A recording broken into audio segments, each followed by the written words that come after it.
what is knowledge? And what is propositional knowledge? The knowledge of the classroom is the knowledge that we've learned. But how do we know that we actually have that knowledge, and what does that knowledge look like? How do we define it? Well, propositional knowledge is widely defined as justified true belief. Justified true belief. It means that we believe something, we are justified to believe it, and it actually corresponds with reality. For many years, this definition of knowledge has stood unchallenged.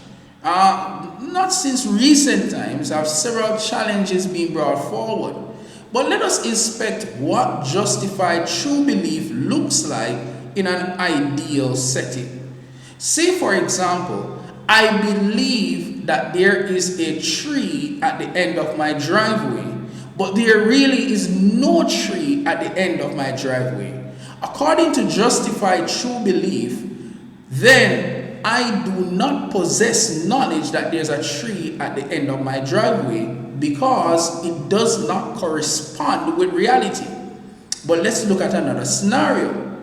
Say I believe that there is a tree in Kingston. Now, I am in Mandeville. I do not have evidence, or I cannot be justified. No one has ever told me, I've never seen it, nothing has ever happened to cause me to believe that there's a tree in the midst of the street in Kingston. Even if there were a tree in the midst of that street in Kingston, yet I would not possess knowledge. Why? Because there was no justification for my belief. In other words, all three components must meet together. So let's go back to the scenario that I believe that there is a tree at the end of my driveway. I believe there's a tree at the end of my driveway because I have seen the leaves that are shed from the tree, and I have seen the roots section of the tree. I might not have seen the entire tree, but I've had enough evidence to justify me believing that there is a tree at the end of my driveway. Not only this, there really is a tree at the end of my driveway. That is justified true belief. But what if there is a circumstance where you are justified, it is true, and you believe it, but you're wrong? You don't really have knowledge. Somebody is saying, hey, hold on, that is not possible. But that is what Gettier wanted to ask. And he, in 1963, wrote in the Philosophical Journal and showed that there are cases, possible cases, where things might not be as ideal as we expect. He presents the idea of Smith and Jones going for a job interview. One of them has 10 coins in his pocket.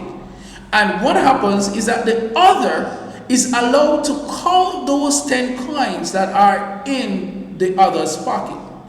So let's say Smith and Jones goes there, and Jones allows Smith to count the 10 coins that is in Jones's pocket.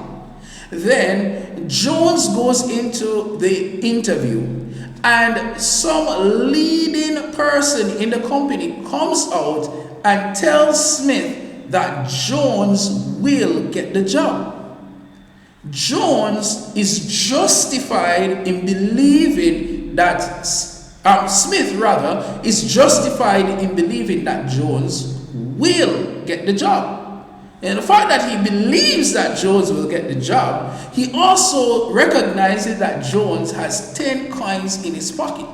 And so he says, well, it then means that the person who has 10 coins in his pocket will get the job.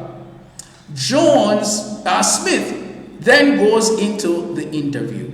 And after the interview process is done, a call is made and Smith is in fact the one that gets the job. Now when Smith places his hand in his pocket, he remembers that he also has coins in his pocket. And guess what? He has 10 coins in his pocket.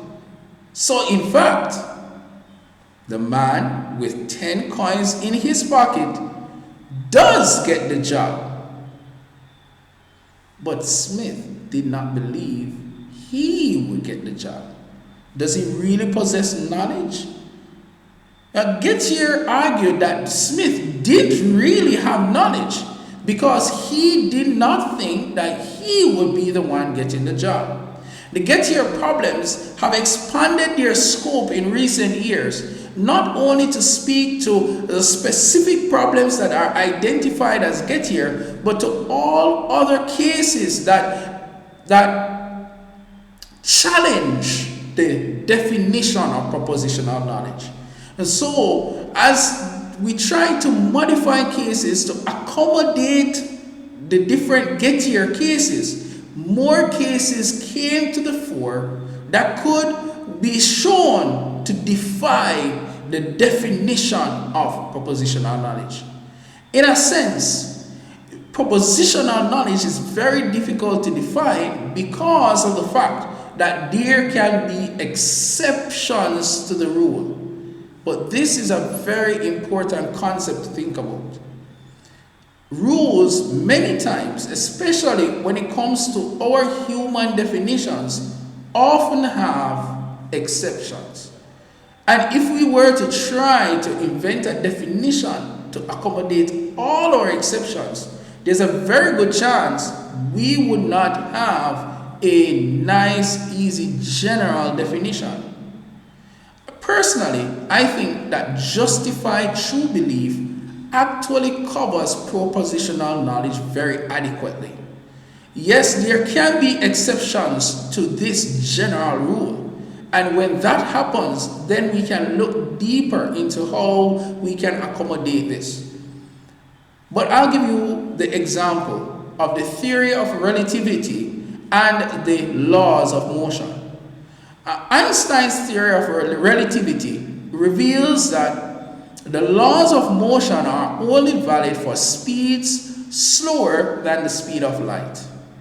But scientists the world over have recognized that when the theory of relativity is brought to the speed of light or speeds below the speed of light, the laws of motion are valid for those speeds. In other words, in normal circumstances that we are generally used to, the laws of motion are very valid because they are actually in line with the theory of relativity. I say that to say that instead of trying to make elaborate rules to take in all of the different and varied exceptions brought about by the various Gettier cases, it might just be best to reflect and think about justified true belief as being part of propositional, of being the true definition of propositional knowledge. But here's the truth. Philosophers don't think like that. Philosophers are ever in hunt to ask the deep questions and seek to analyze them in an effort to provide deeper answers.